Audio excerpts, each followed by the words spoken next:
Vilanova Geltrú, and we have just seen the local team Falcons Vilanova entering the square. Ahead of there, and you know,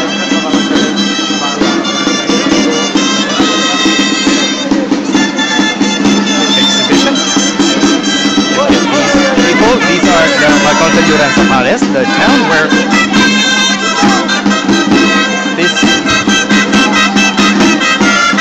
art of acrobatic human talent has its origin. It's a small town in the comarca Baix Penedès, where people in the 1930s were inspired by the Czech Sokol movement,